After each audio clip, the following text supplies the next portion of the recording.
নমস্কার বন্ধুরা, আবার আমি আপনাদের সামনে চলে এসেছি। বেশ ভালোই ঠান্ডা পড়েছে, এই ঠান্ডায় চলুন দেখে নিই আজকে বানাবো আমি ক্ষীরের পাটিসাপটা। তা ক্ষীরের পাটিসাপটা বানাবার জন্য আমি এখানে কি কি নিয়েছি দেখুন। এখানে নিয়েছি আমি এই হাফ বাটির মতন চালের গুঁড়ো, 1 বাটি হচ্ছে ময়দা, আর এই অল্প পরিমাণে সুজি। তা এইটা বানাবার জন্য আর কি নিয়েছি আমি এখানে দেখুন খোয়া ক্ষীর। তা তার আগে আমি ব্যাটারটা বানিয়ে নিই। এখানে দেখুন এই যে ময়দা 1 বাটি আমি নিলাম, এর সঙ্গে মেলাবো আমি চালের গুঁড়ো, আর অল্প পরিমাণে দেবো সুজি, খুব সামান্য নুন। এগুলোকে ভালো করে একটু মিশিয়ে নেব। দেখুন এই সব জিনিসগুলো একসঙ্গে ভালো করে মিক্স করে নিয়েছি। এরপরে আমি এখানে দুধ, মানে আগের থেকে জাল দিয়ে রেখেছিলাম, এটা ঠান্ডা করা দুধ, ঠান্ডা দুধ দিয়ে আমি এটাকে গুলবো।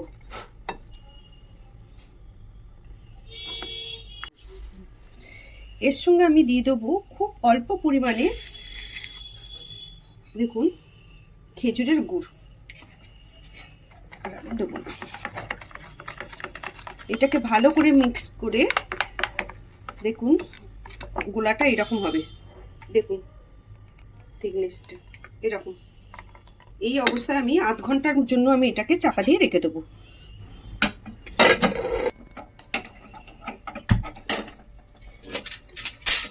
কড়াইতে আমি খানিকটা দুধ দিয়ে দেবো।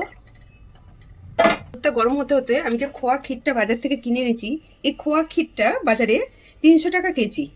তা আপনারা চাইলে কিনেও আনতে পারেন, কিংবা বাড়িতে দুধ মেরে তৈরি করে নিতেও পারেন। তা আমি এখানে কিনে নিয়েছি, একটু একটু খেতে আরো সুন্দর, বা মানে খেতে খুব সুস্বাদু হয়। তো এইভাবে আমি কেটে নিচ্ছি। এইটাকে আমি দুধ দিয়ে জাল দিয়ে নেবো।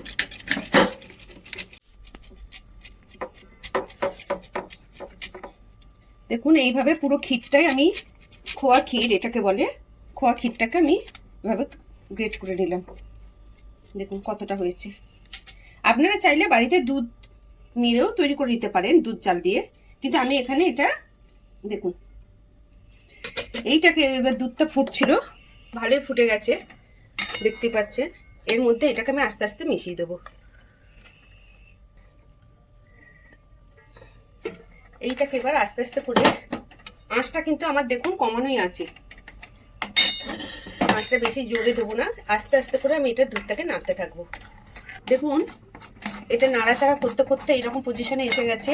এর মধ্যে আমি একটু ছোট এলাচ গুঁড়ো করে নিয়েছি, এই ছোট এলাচ অল্প একটু দেবো, এটা দিলেও হয় না দিলেও হয়।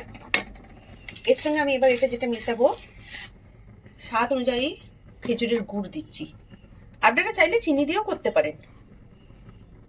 আমি যেহেতু গোলাটার মধ্যে মিষ্টি দিয়েছি, অর্থাৎ একটু গুড় দিয়েছি, মিষ্টিটা তাহলে সেই বুঝে আমি এখানে একটু কম মিষ্টি দিলাম।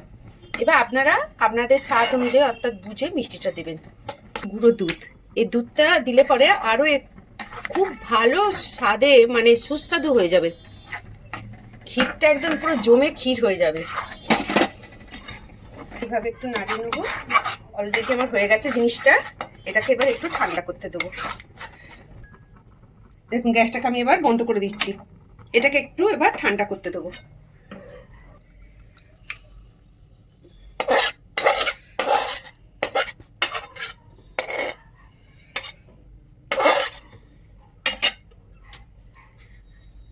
আধ ঘন্টার মতন আমি এটা, মানে যতক্ষণ, আধ ঘন্টা না, এখন তো ঠান্ডা শীতকাল, এক্ষুনি ঠান্ডা হয়ে যাবে। তা ঠান্ডা হবার জন্য এটা আমি একটু রেখে দেবো। আর ওই গোলাটা দেখুন আমি তো খুলেই রেখেছিলাম, গোলাটা কিরকম অবস্থা হয়েছে দেখুন। মোটামুটি আধ ঘন্টার মতন হয়ে গেছে। এর মধ্যে যেটা করব, আপনারা চাইলে ভাজার সময়তে ঘি দিয়েও ভাজতে পারেন, সাদা তেল দিয়েও ভাজা যায়। তা যাই হোক আমি সাদা তেল দিয়েই ভাজবো, সেই জন্য আমি এই ব্যাটারটার মধ্যেই আমি 1 চামচে ভালো ঘি মিশিয়ে দেবো।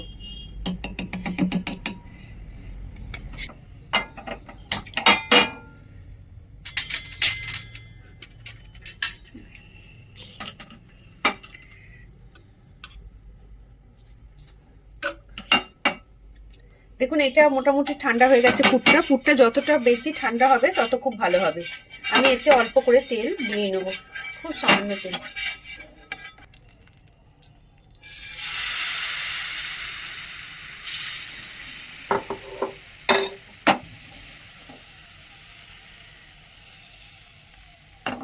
30 সেকেন্ডের মতন আমি এটা হতে দেবো। দেখুন মোটামুটি হয়ে গেছে, সাইডগুলো ছেড়ে গেছে, দেখতেই পাচ্ছেন।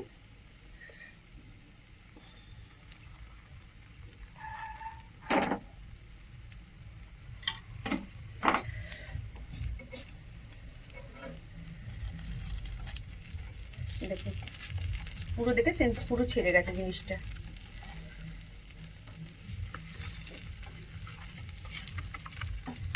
দেখুন এইভাবে আমি প্রত্যেকটা ক্ষীরের পাটিসাপটা এইভাবে ভেজে নেব।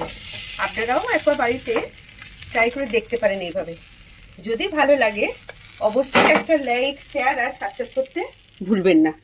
নমস্কার বন্ধুরা।